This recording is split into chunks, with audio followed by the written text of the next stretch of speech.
All right, welcome back, Falafel. We are here with another exciting installment of the most epic fantasy football league that you could ever imagine to be a part of.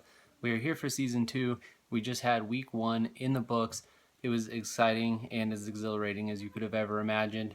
So, if you are new to this is our weekly video. We do this once a week. We hand out some awards and look at the matchups that are coming out.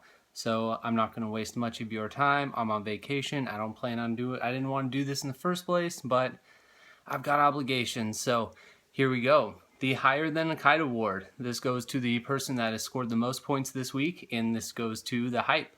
131.9 points. He had 22 plus points from Matthew Stafford, CJ Anderson, and Carlos Hyde. Those three alone equaled 76.9 points. Pretty impressive, but it is only week 1. Don't get too full of yourself.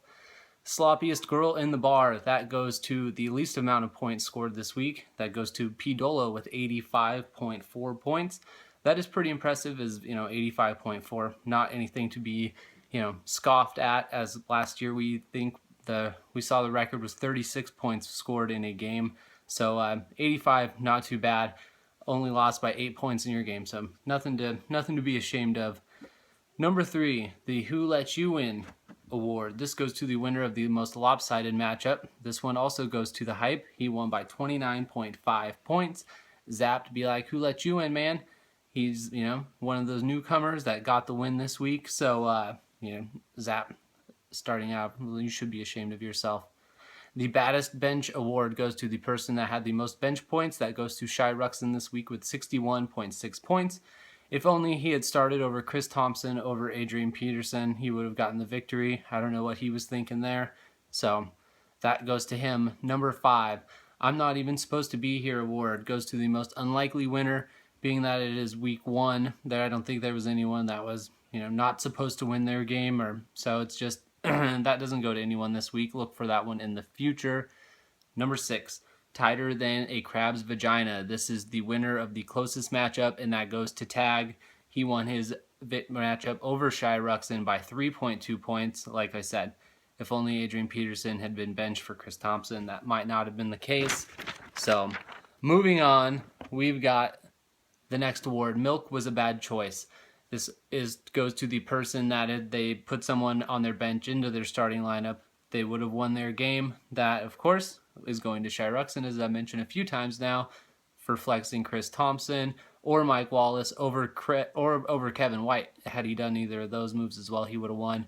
And P. Dolo, Will Fuller, he actually scored more points himself than your 3 wide receivers combined. So if you'd started him over any one of those 3, you probably would have won your game there. Number 8 is the fucking Chuck Norris Award. This award goes to the person who scored the most amount of points, but still ended up losing their game. That goes to L Boogie this week. 108 points and loses. He would have beat 9 other people this week, but unfortunately ran into Wally Central, who was the 4th highest scoring team. And those are the awards of the week. So looking forward to week 2, we've got 2 matchups of undefeateds. We've got 1-0 Gigi versus 1-0 Sal. So one of those guys is going to take a loss. And we've got 1-0 Hype versus 1-0 Wally Central. One of those guys is going to take a loss and one will remain undefeated. We've got 2 battles of people looking for their first win. 0-1 One Little Indian versus 0-1 B to Pooh. And also 0-1 L Boogie going up against 0-1 Shy Ruxin. That leaves the battle for mediocrity. Everyone else remaining 1-0 Eagles Nation versus 0-1 Geo. 1-0 Tram versus 0-1 Zapped. 1-0 Tag versus 0-1 Brooksy. And 1-0 Sid Skeet myself versus 0-1 P. Dolo. So that is it for me this week. Everybody, that was a fun week 1. I'm so happy that everyone's back in the chat. The chat is bumping again. We've had our first football Sunday. Everything is going great. Look forward to seeing y'all again. Be sure to check in for previews on Sunday morning. Also, for trades, everyone remember there is a 24-hour period for processing.